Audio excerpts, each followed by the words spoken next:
You're watching Inside Automotive with Jim Fitzpatrick. Hey everyone, Jim Fitzpatrick. Thanks so much for joining us this morning here at CBT News. On today's show, we have Erin Kerrigan, the founder and managing director of Kerrigan Advisors, with an update on the buy-sell market as we sit here today. So, Erin, thank you so much for taking the time out of your busy schedule to join us on the show. Always happy to join you, Jim. Thank you for inviting me. And might add, you took the time out of your very busy schedule, and you're fresh out of a closing, just another closing, another notch in the belt. So, congratulations.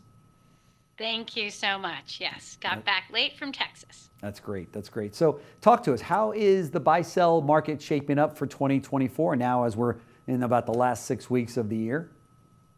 Yes, this year has been a whirlwind and it has far exceeded our expectations. So through the third quarter, we're over 300 buy-sell transactions, and that represents over 500 franchises. So that is a record through the third quarter.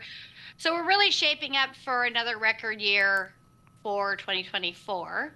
And that's at that rate, we're about double pre-pandemic levels. So consolidation continues in a big way. As I mentioned, I just got back from Texas, from Houston, selling a huge a huge Chevrolet dealership to the Ben Keating Automotive Group. And 2 weeks prior to that, I was selling a Toyota dealership in Dallas to another top 150 private dealership group, the Car Group, the Norm Reeves Group.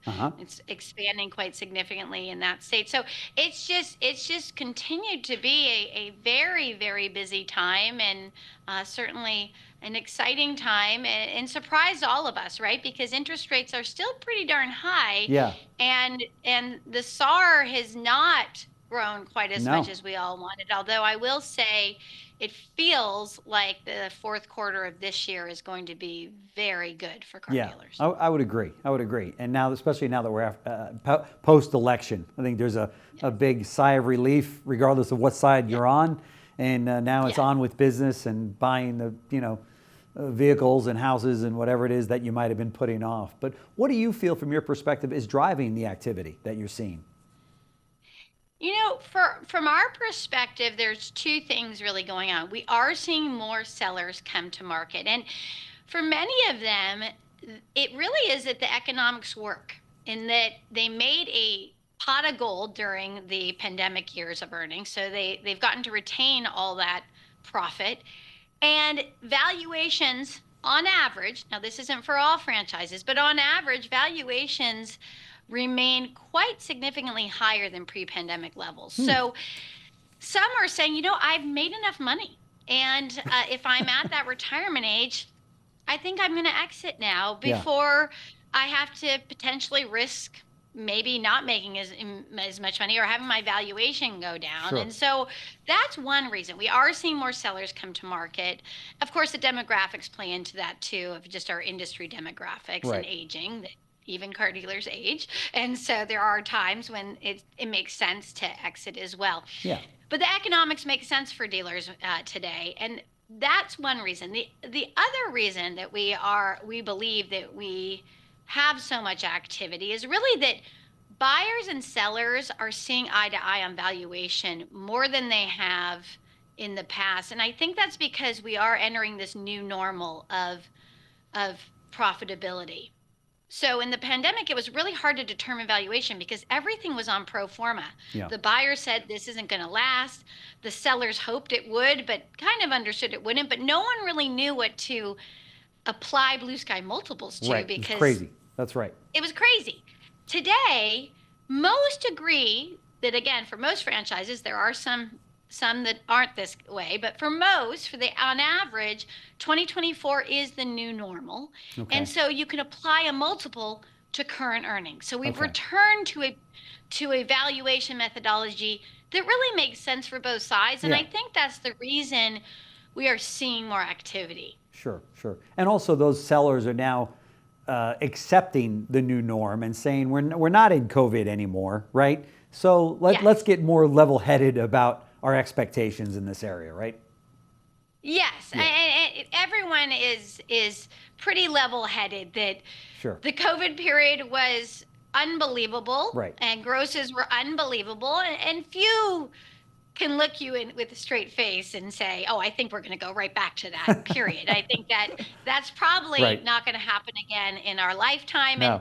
and so it feels like everyone's come back down to earth. The good news, though, is if you look at the Blue Sky Index that we produce now, we see blue sky up about 70% from pre-pandemic levels. So that's on average. Did So you it's say up about 70%? yes, from pre-pandemic. So, Wow. pre-pandemic, the average dealership was making between $1 and $2 million. Today, the average dealership is making between $3 and $4 million. So, the post-pandemic period is higher Yeah. on average than the pre-pandemic, and so valuations are higher Right. than pre-pandemic. Now, we do have some exceptions to that rule. There are franchises like CJDR and Nissan that do not fall into that average at all. They are struggling, and so I would say for many of those franchises, their valuations are below pre-pandemic. Their Sure. earnings are below pre-pandemic. So I know I ask you this all the time, and it changes sometimes, but what are the certain franchises? Obviously, there's certain franchises that are more desired or more valuable than others. What would those be today? So I feel like a broken record. Obviously, Toyota and Lexus Right. remain, anywhere in the country, high demand. Okay. There is so much trust in those franchises, and we are going to be coming out with our dealer survey in the beginning of the year. Okay.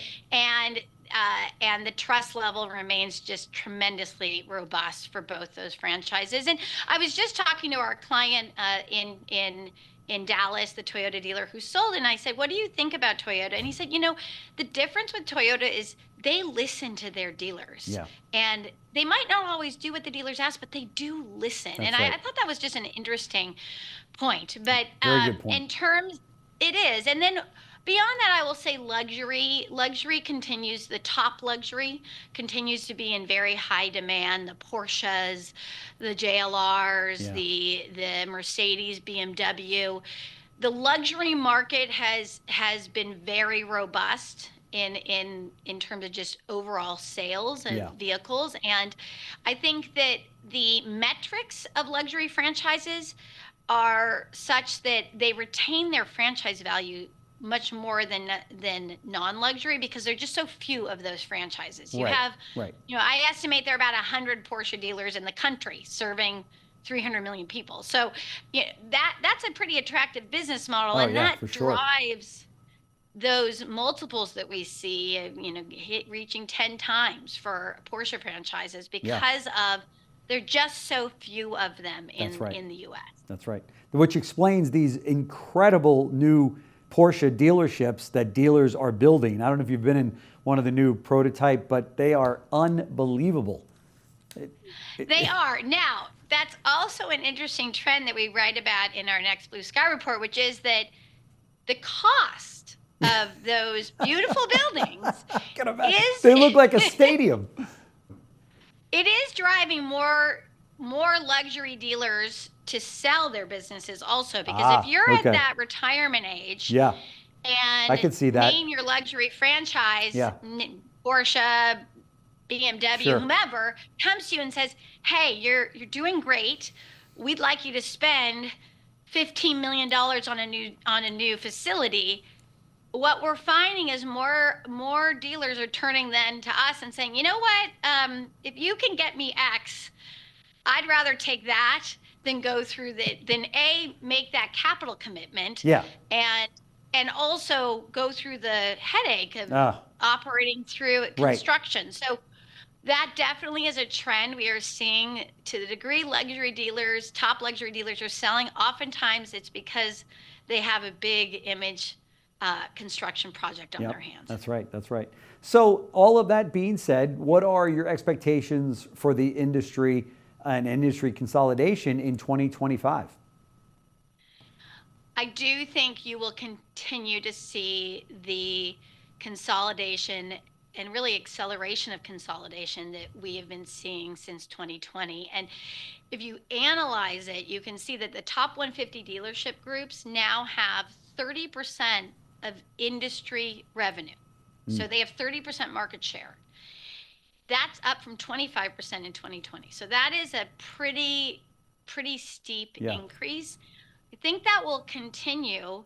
And if you look at the top 150 groups, they represented 38% of the buy-sell market share this year, and that's a record level. They don't represent that many of the dealerships. They represent about 10% of the dealerships, but they represented 38% of the buyers in the market this year.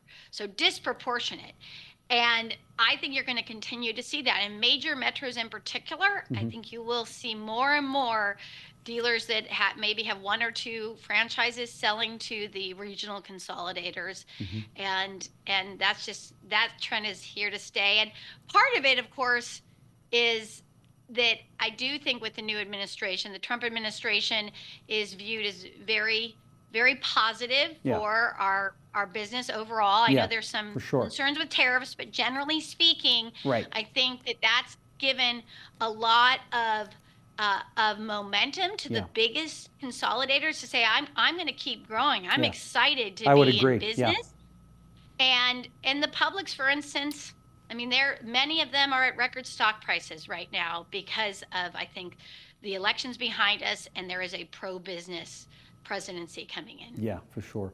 What do you expect buyers, how do you expect buyers will look at the real estate investments in the industry next year? Well, it is interesting. We've been tracking the rents. And to give you a sense, the average dealership rent not long ago was well over $1 million. Today, it's approaching $2 million. That's average. Wow. And that's from NADA data. Wow. So that is, I think that real estate will continue to be an issue that we have to grapple with. It does eat into blue sky if it gets too high as a percentage of gross profit. That's crazy. It just does, because it's a fixed cost, and it does not go up and down. That's right. With the inherent cyclicality we have in our industry. Yeah. So we remember the great financial crisis, and those fixed expenses are what brought down the dealers that did go under during that period. And I think a lot of folks are very sensitive to that. So I do remain concerned about the asks of some of these OEMs of our clients and of dealers, and I do encourage all state associations to push forward on